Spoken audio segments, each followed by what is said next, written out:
ဒီဗီဒီယိုကြည့်နေတဲ့လူတွေထဲမှာ long distance relationship တမလေးပါလားရေပင်နေချပြီးတော့မတွေ့ရသေးရဲ့အနေတွေဝေးပြီးတော့ကိုယ့်ရဲ့စိတ်ထဲမှာချစ်နေရဲ့ချစ်သူဒီစားတွဲလေးပါလား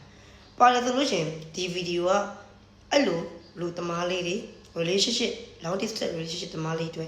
ရည်ရွယ်ပြီးရိုက်ကူးထားခြင်းဖြစ်ပါတယ်ဗျာဒီရှစ်လပိုင်းတွင်မှာ long distance relationship တမလေးပါတယ်ဆိုလို့ရှိရင်မကြခင်မှာကိုယ့်ရဲ့စိတ်ကူးတွေကိုယ့်ရဲ့အိမ်မက်တွေက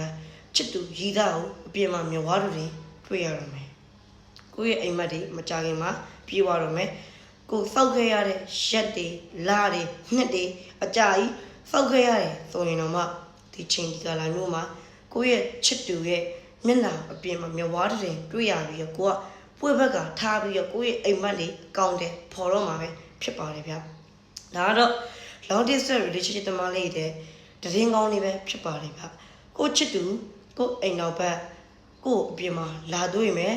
ကိုနဲ့ကိုရဲ့အိမ်မက်တွေကကိုရဲ့စိတ်ကူးတွေကကိုရဲ့ဖြစ်ချင်တဲ့ဆန္ဒတွေတွေကအတိုင်း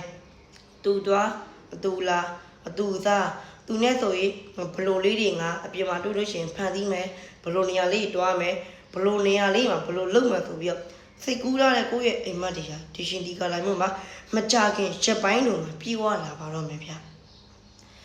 ချက်ဝေးနေရကိုရဲ့ချစ်သူအိမ်တော်ဘက်နဲ့ကိုမကြခင်မှာပေါင်းစည်းရတော့မယ်မကြခင်မှာတွေ့ဆုံရတော့မယ်ဒါကတော့ long distance relationship တမလေးအတွက်တရင်ကောင်းလေးကိုကျွန်တော်ကနမိတ်ပွင့်ကန်ကြမအောင်ဖတ်ကြားပေးလိုက်ခြင်းပဲဖြစ်ပါတယ်ဗျ